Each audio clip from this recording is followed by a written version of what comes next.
Yesu nasekipo nzambe na nga azosala.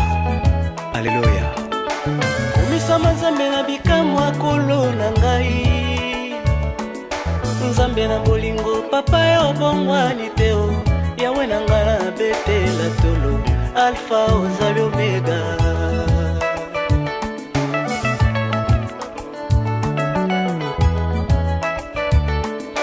Komisama nzambe na bikamwa kolo na ngai. Nzambe na bolingo solo yo bongwani teo. Yawe na nga na tela motema. Alpha ozali omega. Bonjour, ma soeur. Est-ce que vous pourriez vous présenter à nos bien-aimés pour qu'ils sachent qui vous êtes? Oui, je suis le pasteur Emmanuel Ndoma. Je suis pasteur à l'église GAS, Paris, bien sûr. Je travaille à côté du pasteur Langa comme pasteur adjoint. Et je suis marié à la sœur Dadi. Aujourd'hui, elle est devenue Dadi Ndoma.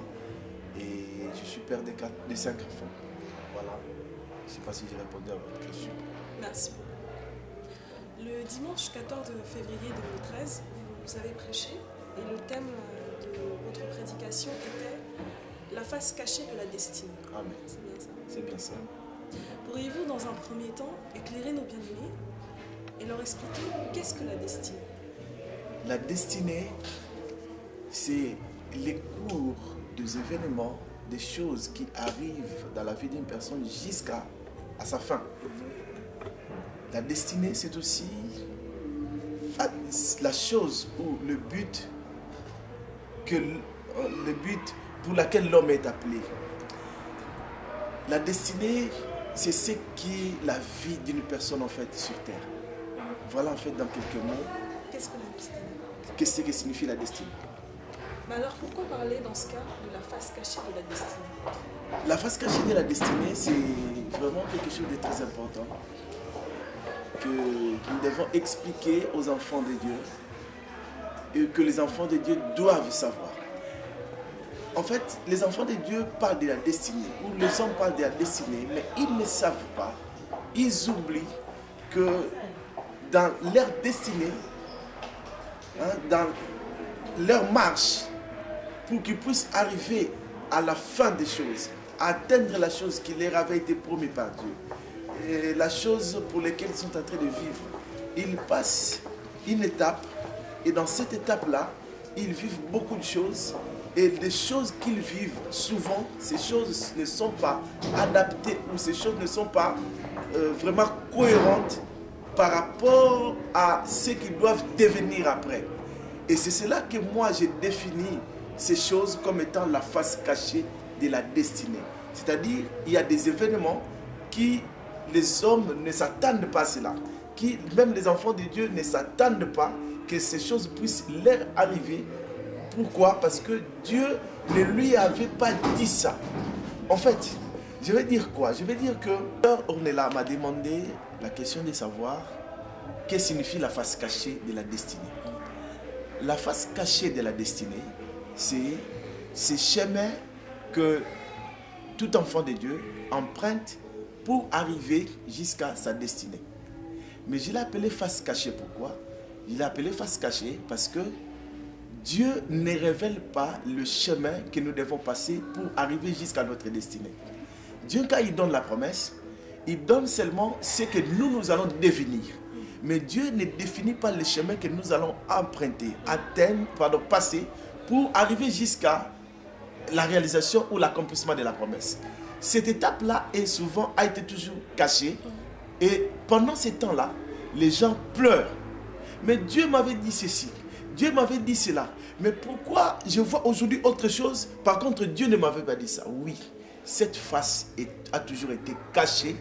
Mais ce qui a été révélé, c'est cette dernière partie. La Bible dit ceci.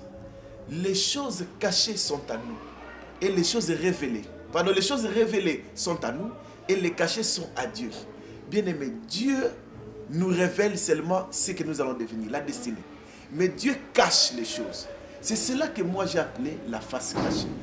Je ne sais pas si j'ai répondu à votre question ou je peux encore aller plus loin. Si vous voulez poser moi encore d'autres questions, je suis là pour vous répondre.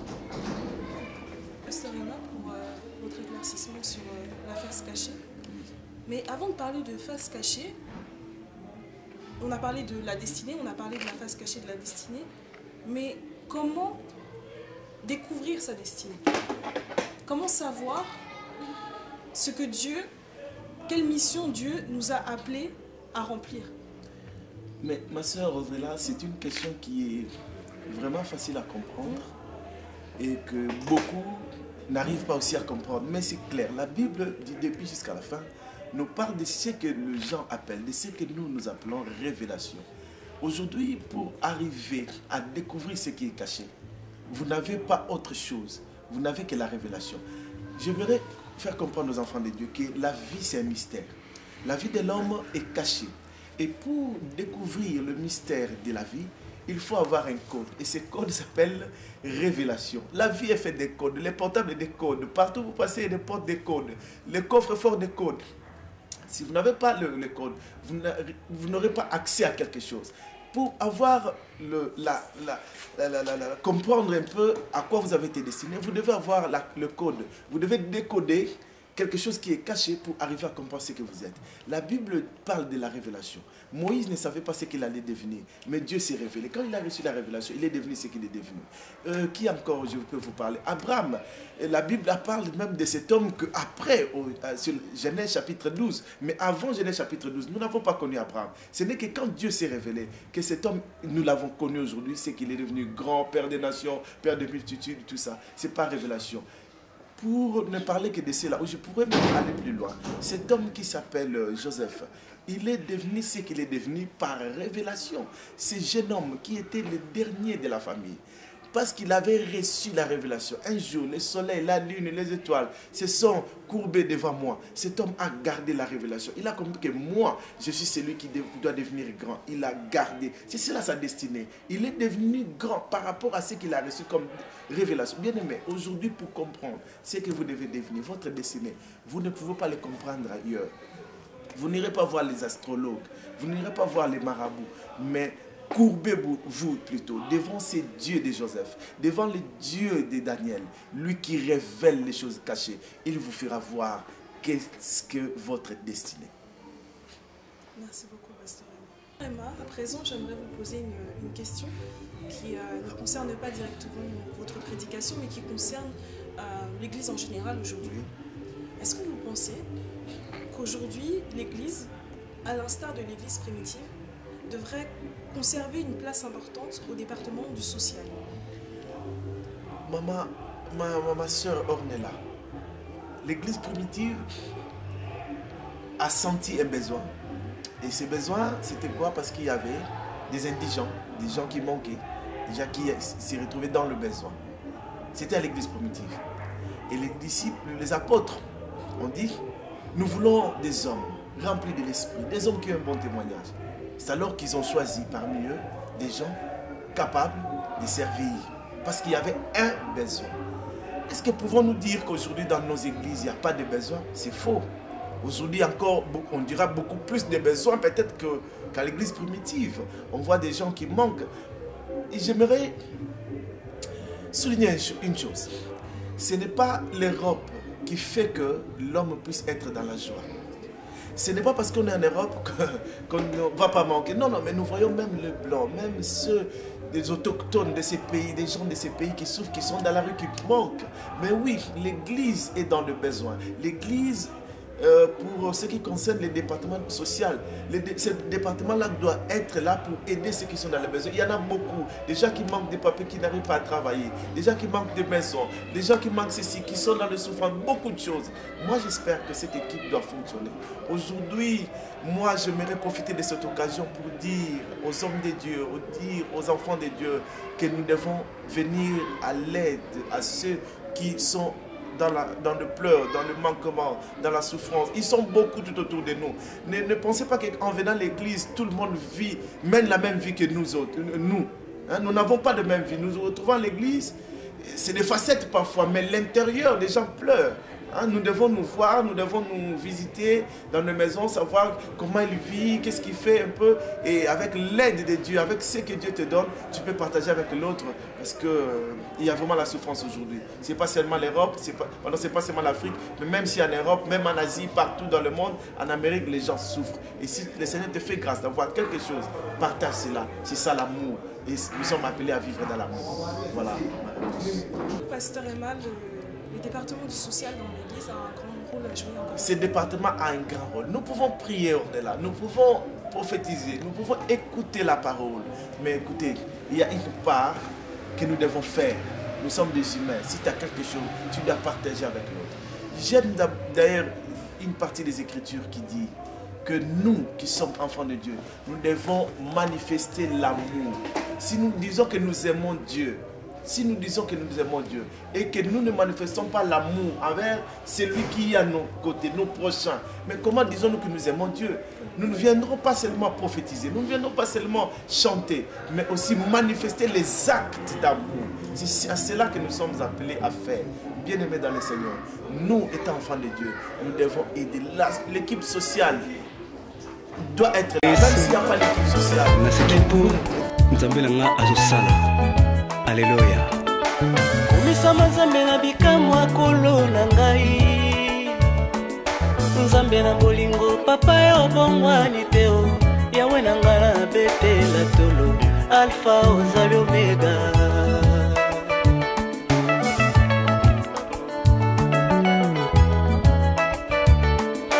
Komisama Nzambe na bikamwa kolo na ngai. Nzambe na bolingo solo yo bongwani teo. Yawe na ngala tela motema. Alpha ozali omega. Mpona bisoba oyo soki yesu te nde tosuka wapi? Natomboli maboko likolo elemba konetola yo. Napasoli yanga motema kasi bilamba te yaya. Masanjoli etoninga meke. Yesu na bonjeli yo. Yamba